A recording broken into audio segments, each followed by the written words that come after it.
warahmatullahi wabarakatuh.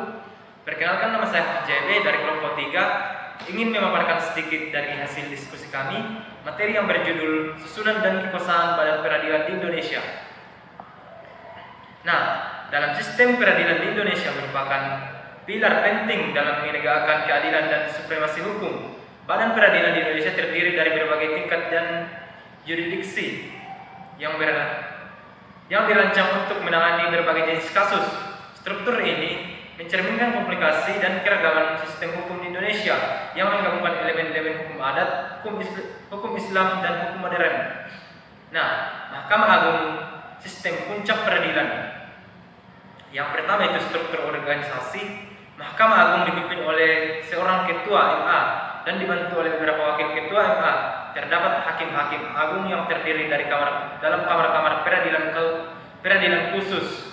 Yang kedua, kekuasaan kehakiman, berwenang mengadili pada tingkat kasasi, menguji peraturan perundang-undangan di bawah undang-undang, dan mewakili kewenangan lain yang diberikan oleh undang-undang.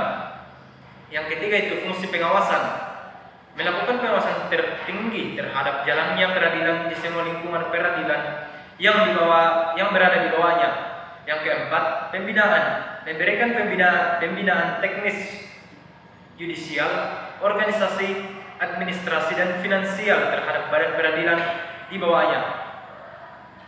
Nah, peradilan umum, pengadilan di negeri, dan peradilan tinggi. Di pengadilan negeri itu merupakan pengadilan tingkat pertama yang berwenang memeriksa, mengadili, dan memutuskan perkara pidana dan perdata. Pengadilan negeri tersebut tersebar di seluruh kabupaten kota di Indonesia. Yang kedua itu pengadilan tinggi, berfungsi sebagai pengadilan tingkat banding yang memeriksa kembali putusan pengadilan negeri yang diminta banding. Pengadilan tinggi berada di ibu kota provinsi. Yang ketiga, kewenangan khusus. Beberapa pengadilan negeri mewakili kewenangan khusus seperti pengadilan niaga, pengadilan HAM, dan pengadilan tindak pidana korupsi yang terintegrasi dan struktur pengadilan negeri. Mungkin itu saja yang dapat saya sampaikan, kurang lebihnya mohon dimaafkan. Saya melanjutkan materi yang sebelumnya. Peradilan agama menangani perkara hukum Islam. Yang pertama itu struktur. Peradilan agama terdiri dari pengadilan agama sebagai pengadilan tingkat pertama dan pengadilan tinggi agama sebagai pengadilan tingkat banding.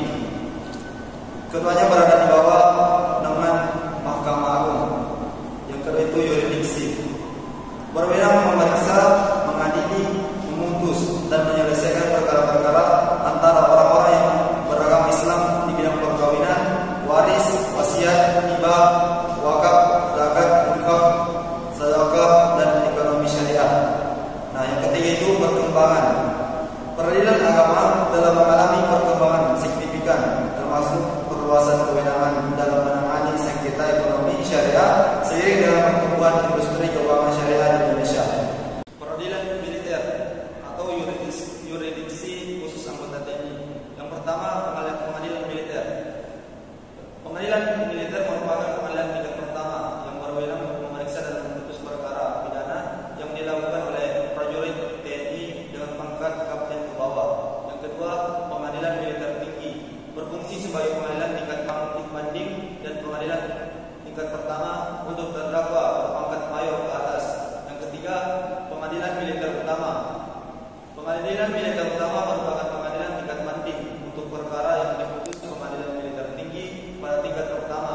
Yang keempat, auditor militer, berperan sebagai penuntut umum dalam melindungi peradilan militer, memiliki wewenang melakukan penuntutan terhadap perkara pidana yang dilakukan oleh prajurit TNI. Peradilan tata usaha negara, mengadili sengketa administrasi. 1. Pengadilan tata usaha negara, pengadilan tingkat pertama yang berwenang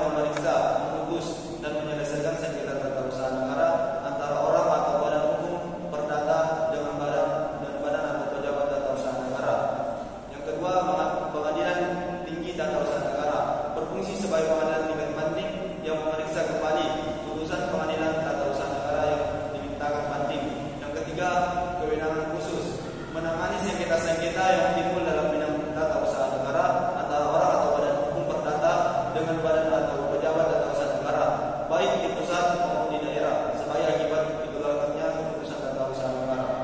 Nah, mungkin itu saja. Assalamualaikum warahmatullahi wabarakatuh. Baik, saya akan melanjutkan materi sebelumnya.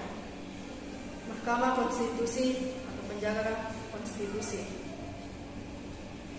Pengujian undang-undang berwenang menguji undang-undang terhadap Undang-Undang Dasar Negara Republik Indonesia tahun 1945. Sengketa kewenangan. Memutus sengketa kewenangan lembaga negara yang kewenangannya diberikan oleh UUD 1945. Perselisihan hasil pemilu. Memutus perselisihan tentang hasil pemilihan umum dan pemilihan kepala daerah. Pembubaran partai politik. Memutus pembubaran partai politik dan memutus pendapat DPR mengenai dugaan pelanggaran oleh presiden dan atau wakil presiden. Tantangan dan masa depan Badan Peradilan Indonesia. Tantangan penumpukan perkara. Solusi potensial implementasi sistem manajemen perkara berbasis teknologi. Integritas peradilan. Penguatan pengawasan internal dan eksternal.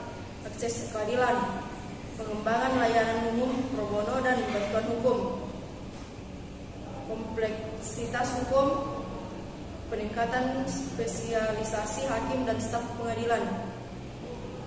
Sistem peradilan Indonesia menghadapi berbagai tantangan dalam upaya mewujudkan keadilan yang efektif dan efisien. Penerapan teknologi, reformasi kelembagaan, dan peningkatan kompetensi sumber daya manusia yang menjadi kunci dalam menghadapi tantangan tersebut. Dengan komitmen untuk terus berbenah dan berinovasi, diharapkan Badan Peradilan Indonesia dapat terus meningkat pelayanannya kepada masyarakat dan menjaga tegak supremasi hukum di masa depan. Baik, sekian dari saya. Wassalamualaikum warahmatullahi wabarakatuh.